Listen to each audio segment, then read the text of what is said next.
des cultures noyées l'hiver ou assoiffées l'été, des orages dévastateurs, du bétail accablé de chaleur, le dérèglement climatique plonge un peu plus chaque année le monde agricole dans l'incertitude. Alors, quelle solution pour l'agriculture de demain? L'enjeu est colossal pour notre région. La Nouvelle-Aquitaine est le premier producteur agricole d'Europe avec un chiffre d'affaires de 10,5 milliards d'euros. En ce début d'année, dans le sud des Deux-Sèvres, le givre a blanchi la campagne. Benoît Vigneault en profite pour inspecter ses cultures. Avec ses deux associés, il a semé 220 hectares de blé cet hiver.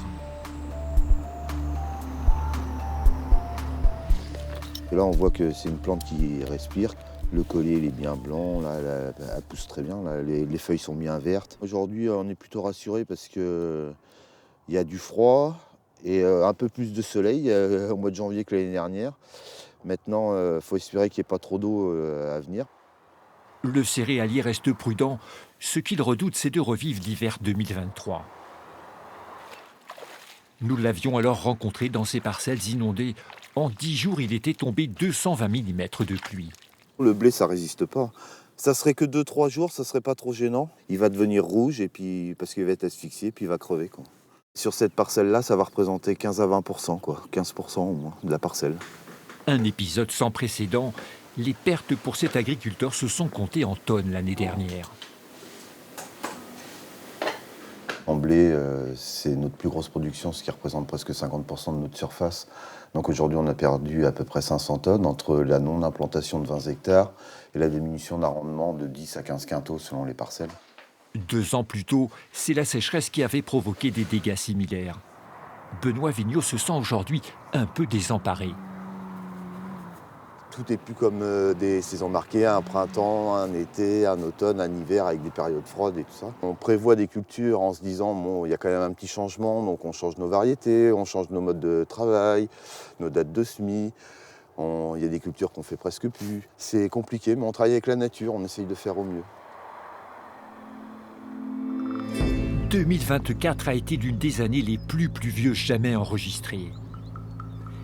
Et ce n'est sans doute pas terminé.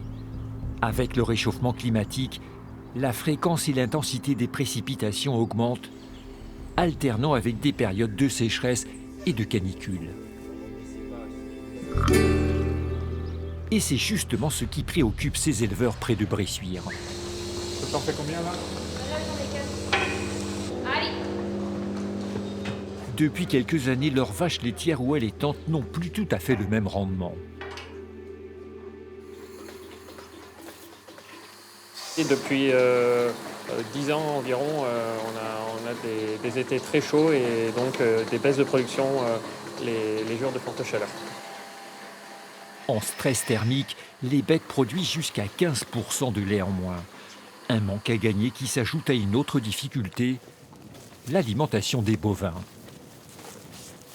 Là, Sarah, tu vois l'avoine, trèfle blanc.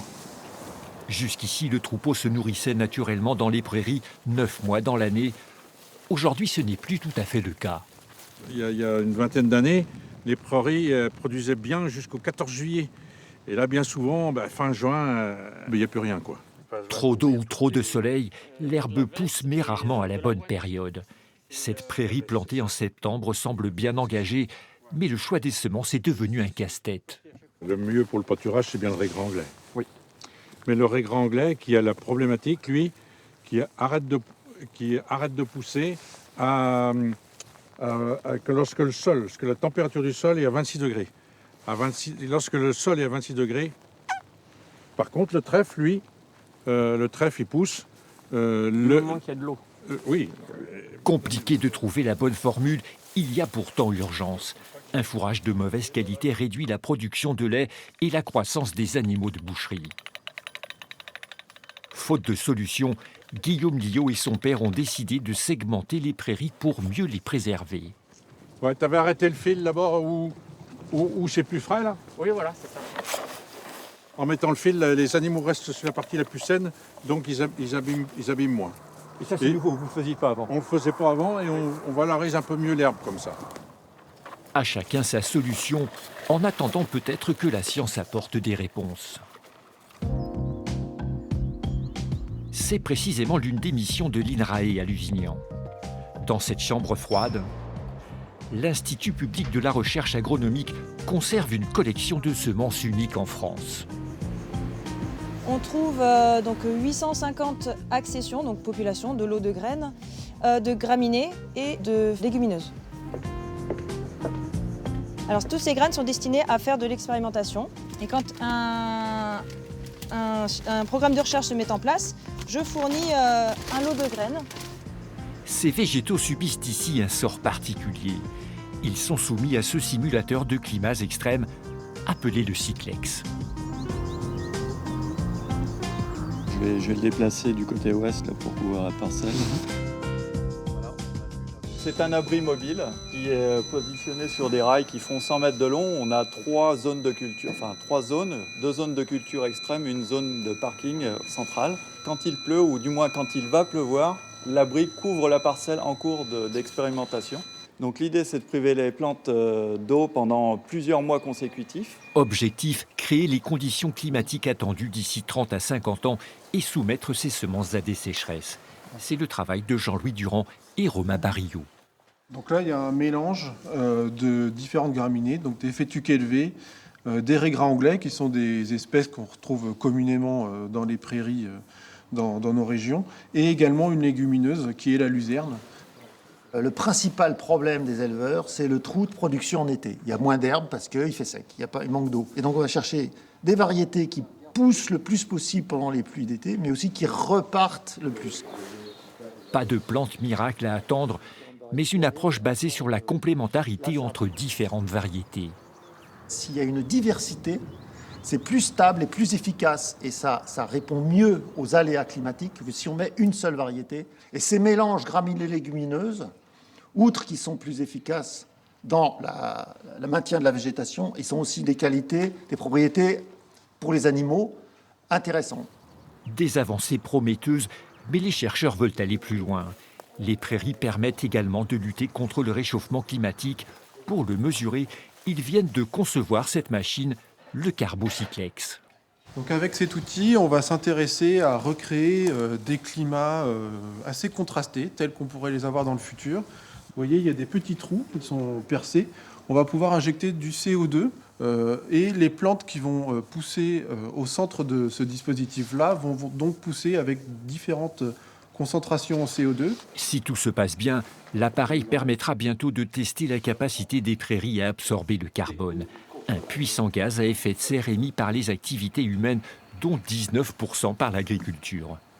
L'intérêt de capter du CO2, c'est de réduire la teneur atmosphérique en CO2 et ainsi de réduire la vitesse du changement climatique et de le maintenir des températures et un climat plus acceptable pour les populations. Près de Châtellerault, François Michaud n'a pas attendu les conclusions scientifiques pour agir. Chaque printemps, il ensemence une partie de ses terres avec des plantes fourragères et laisse la nature travailler pendant 3 ans. Alors là, j'ai semé du trèfle et je le fauche régulièrement pour éviter que ça graine. Donc ça donne ça c'est la pousse de l'an dernier qui a été fauchée et les vers de terre et toute la biodiversité du sol va le digérer.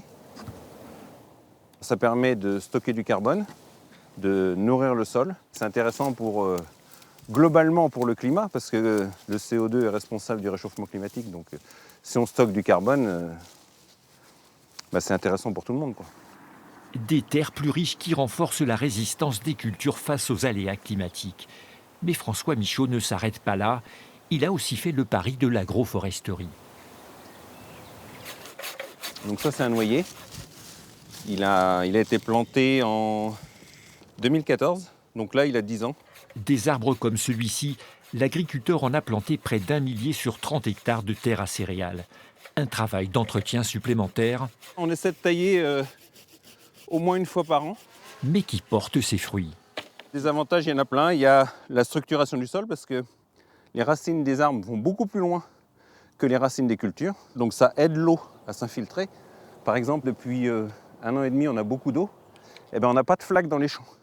Autre atout, le phénomène d'évapotranspiration des arbres. Il est comme nous, il respire, il transpire, et donc il relargue dans l'air de l'air chargé d'eau. C'est intéressant si on a des canicules. Ça a fait un microclimat qui fait que l'air à l'intérieur des parcelles d'agroforesterie est plus frais que s'il n'y avait pas d'arbres du tout. Lors de la sécheresse 2022, le céréalier a limité les pertes à 5% de sa production.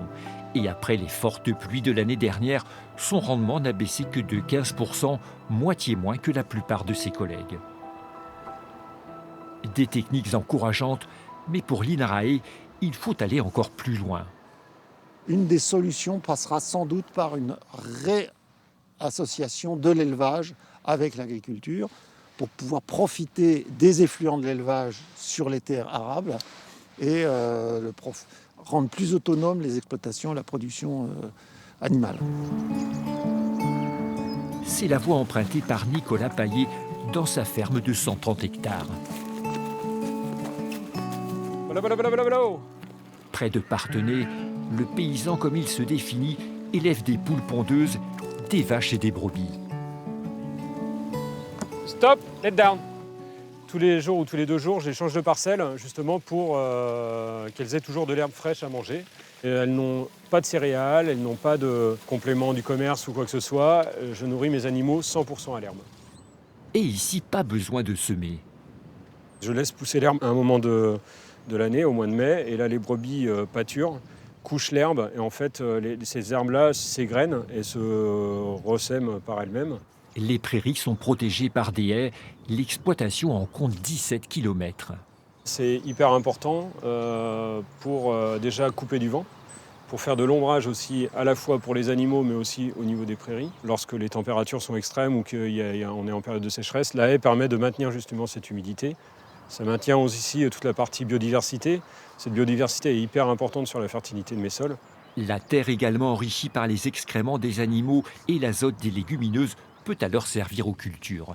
Cette prairie, quand elle est reposée, quand elle est en place pendant entre 5 et 10 ans, je peux faire une culture vivrière, c'est-à-dire du blé par exemple, qui va à la fois nourrir mes poules, mais aussi faire du pain avec un boulanger déchiré à côté de Niort, et qui va me permettre aussi de faire du pois chiche pour justement diversifier aussi la source de revenus.